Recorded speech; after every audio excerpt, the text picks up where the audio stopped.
Well, hi guys. I've been getting questions about a skid clamp for the new upgrade skids, the carbon fiber upgrade skids for the Goblin 380. And I've got a mod for you today that'll let you use the existing STC 5000, the clamp that's designed for the Goblin 500, on these new upgrade skids. What you need is the STC 5000, right? And that is this clamp. And if you look at the underside of this clamp right in there, you can see a 3, may not see it here, molded into that. If you already have skid clamps but don't have this latch, you can just buy the latches. They're on the website and at our dealers. The thing I want to show you though is all the other Goblins have a 45-degree angle for their skids. The 380 is shallower. This isn't 45, it's probably something like 30, right? So this clamp won't sit flat when it's on that ramp. It'll sit on an angle. So we need to shim it out, and that's what this mod's about. So I'll show you how you do it. We have to do two things. First, we've got to remove this little tab, right? That tab there is designed to hold the larger skids from slipping up when it's clamped. We won't need it here, so we want to slice it off with a hobby knife. Here's one that I've already done, and to show you, it's gone now, right? So that's your step one. Step two is to create the tapered shim to stick on the back of this ramp feature to match the angle of the new 380 skids. The way to do that is to use some shim tape or this 3M extreme mounting tape. And you might have something like this to mount your gyros. This stuff works great. This is about 1 millimeter thick, and because of that I'm going to use 3 layers, right, 1 millimeter. If your tape is thicker, then you may want to just use 2 layers. But the idea is to create a tapered shim.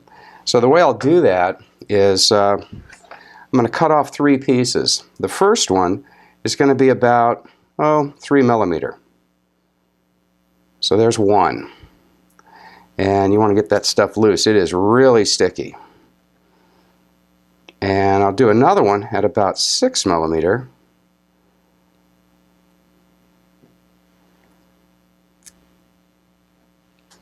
And then finally one around 9 or 10 millimeter. We'll trim that one off a little bit later. So there we go. We got our 3 pieces, and I'm just going to use this to hold it while I assemble these bits. So the first one, I'll lay it right on the edge, like that. So you can see I've got my first layer on, and press it down and take off the backing tape, which is never easy. Golly.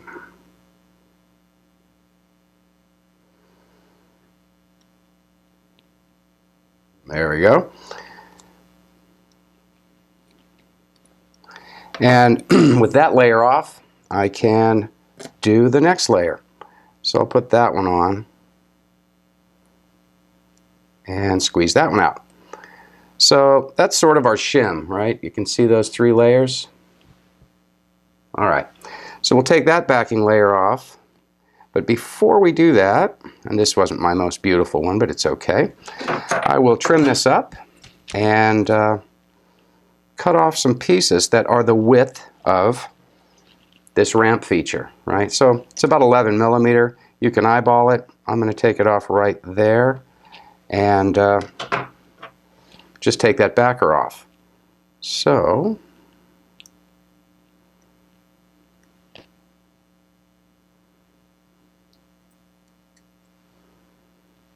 there we go, and I'll put that there. Now before I mount this part, I want to take a little bit of sandpaper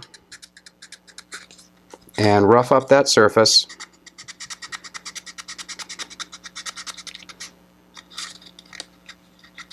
This will let the tape stick better, and I'm going to degrease that a little bit, a little alcohol. Get the dust off. There we go. So all you're left to do then is drop this in right on the ramp. So you can see that okay. I'll put that in there. And that's it.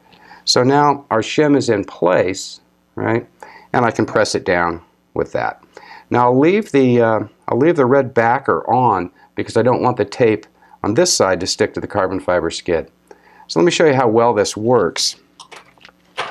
I've got a board I've already made up for this, and here you go. The trick you want to do is make sure that the latches are straight up so that they can fit down between the side frames and the carbon fiber skid, and drop it in.